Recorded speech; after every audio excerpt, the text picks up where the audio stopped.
No capítulo 12 do Evangelho segundo João, versículo 32, Jesus faz uma profecia acerca de si.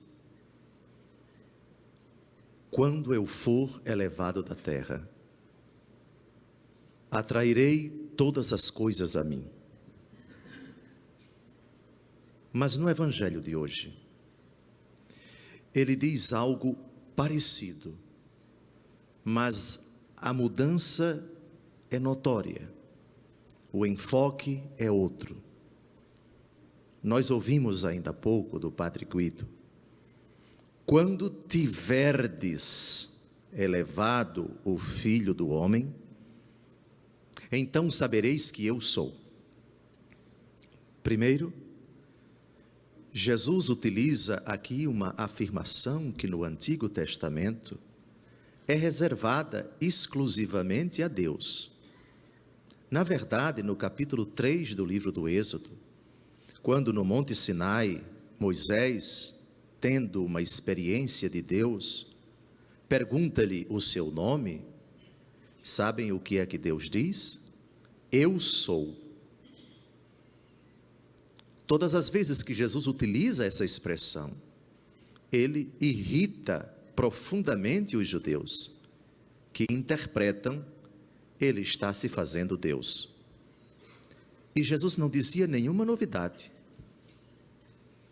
porque ele, durante sua vida pública, vai revelando sua procedência.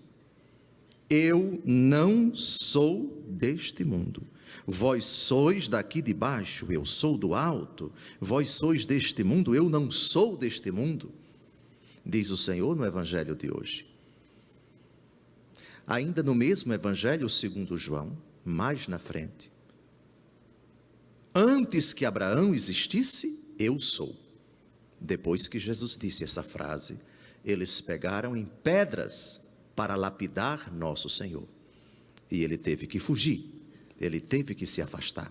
Voltemos à diferença sutil das duas afirmações do Evangelho segundo João 8, Evangelho de hoje, e o Evangelho segundo João 12, quando eu for elevado da terra.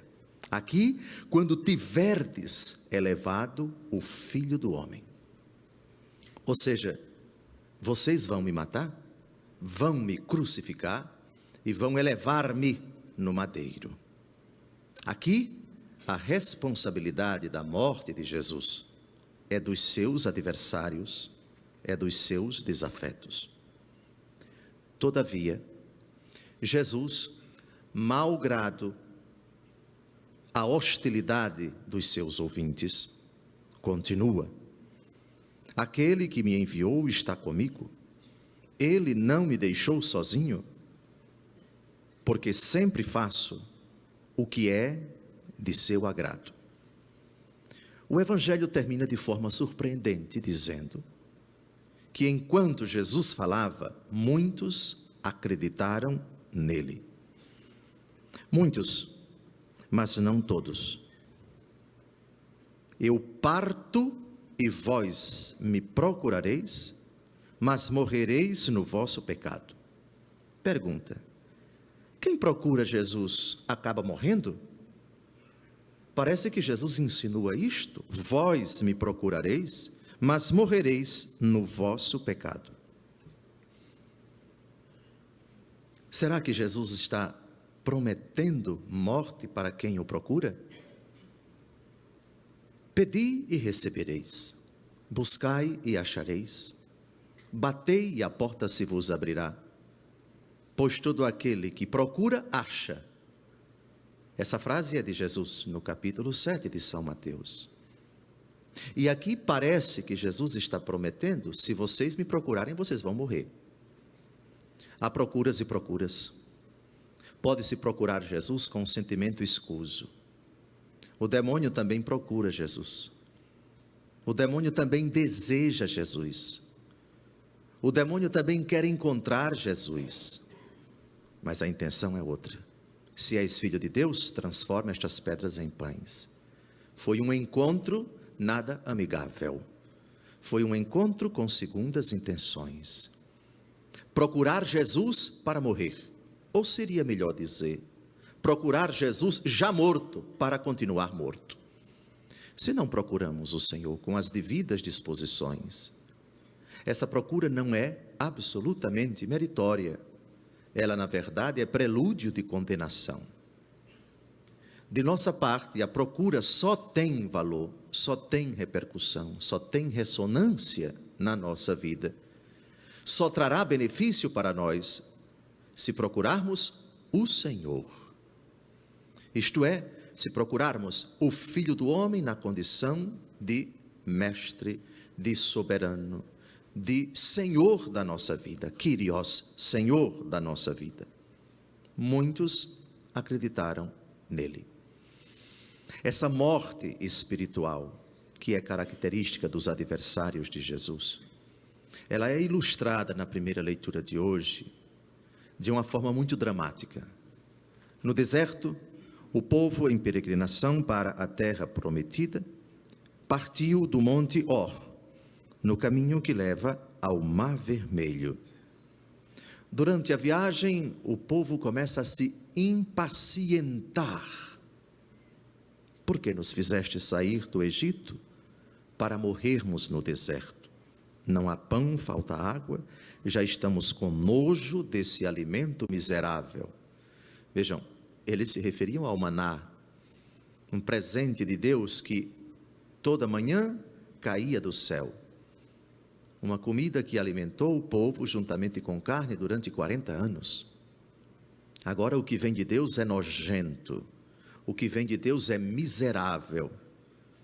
Aqui nós temos a ingratidão e a murmuração.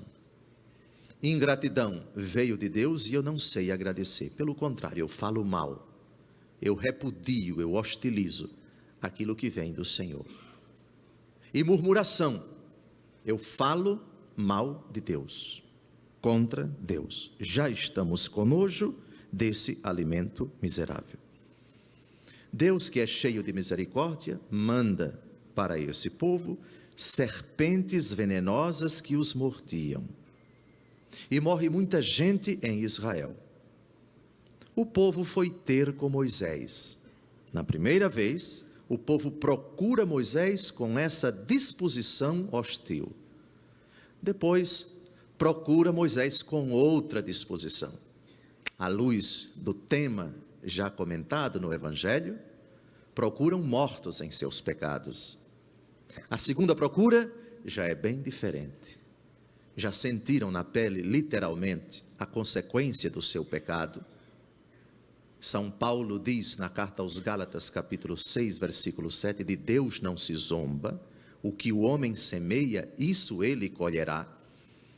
Portanto, as serpentes na nossa vida, o veneno que é inoculado dentro de nós, nas diversas situações de nossa vida, se repararmos bem, quase sempre tem relação com nossa dureza, com nossa impiedade, com nossa futilidade, com nossa vaidade, com nosso distanciamento de Deus, com nossa murmuração contra Deus. E o Senhor, que é o mesmo ontem, hoje e o será por toda a eternidade, Hebreus capítulo 13, versículo 8, se encarrega também, porque nos ama, de colocar serpentes venenosas na nossa vida para nos dar recados. A influência de certas amizades, certos hábitos, certos lugares onde frequentamos, determinadas coisas perigosas, desonestas, posturas, hábitos que não são de Deus, acabam acarretando por vezes a peçonha, o veneno que Deus permite seja inoculado na nossa vida, para depois nos desintoxicar. O trabalho de desintoxicação, que é uma palavra muito cara, por exemplo, na Fazenda da Esperança, depois de anos e anos, acostumado com o veneno que é inoculado nas veias, no nariz, na boca, é preciso desintoxicar. Isso tem o nome conversão, mudança de vida. Pecamos falando contra o Senhor e contra ti. Roga ao Senhor que afaste de nós as serpentes. Moisés intercede pelo povo e o Senhor responde. Faze uma serpente abrasadora, coloca num sinal sobre uma haste, aquele que for mordido e olhar para ela, viverá. Moisés cumpriu a ordem do Senhor. Quando alguém era mordido por uma serpente e olhava para a serpente de bronze, ficava curado. Jesus, no capítulo 3 do Evangelho segundo João, no diálogo com Nicodemos, faz uma leitura fantástica desse texto que nós acabamos de ouvir. Assim como Moisés elevou uma serpente no deserto, é necessário que o Filho do Homem seja elevado, para que todo o que nele crê não pereça. Pois bem, Jesus é a serpente de bronze na nova aliança. Quem olha para Jesus com essa disposição do salmista: ouvi, Senhor, minha oração, chegue a vós o meu clamor, de mim não oculteis vossa face, no dia em que estou angustiado, inclinai o vosso ouvido para mim, ao invocar-vos, atendei-me sem demora. Quem olha para o Senhor com o coração de miserável, sabe que encontra nele a misericórdia, a tábua de salvação, a causa de nossa justificação, a razão da nossa libertação. O Senhor que possibilitou a nossa justificação pendeu no madeiro. Celebraremos isso de forma solene agora na Semana Santa, que vai começar no próximo domingo.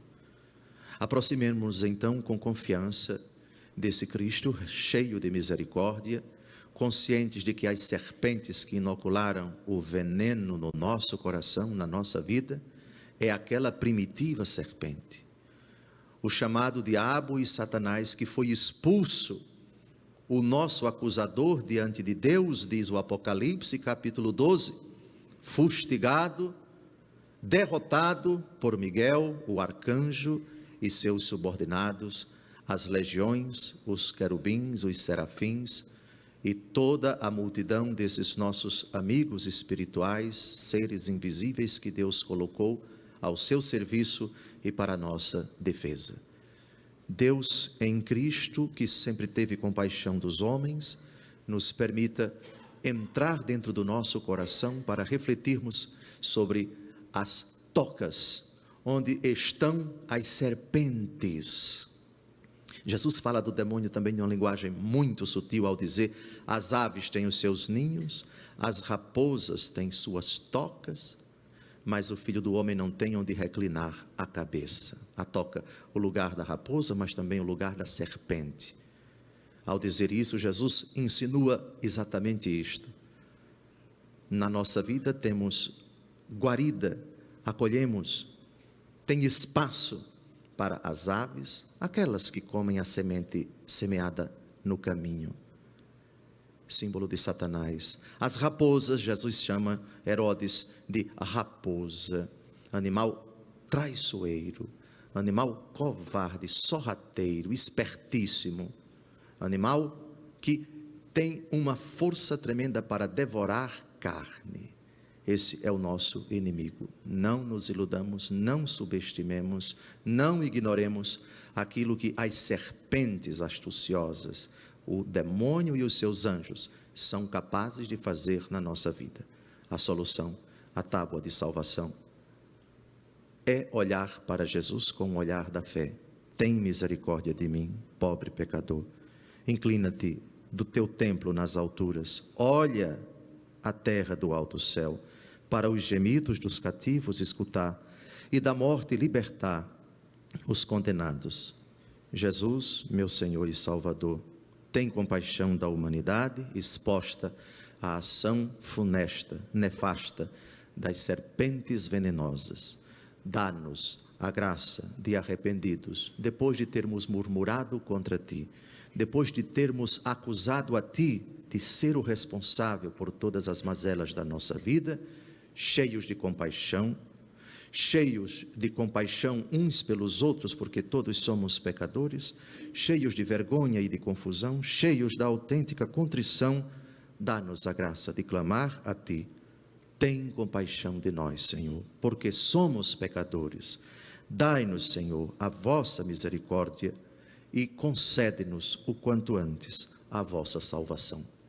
Louvado seja nosso Senhor Jesus Cristo.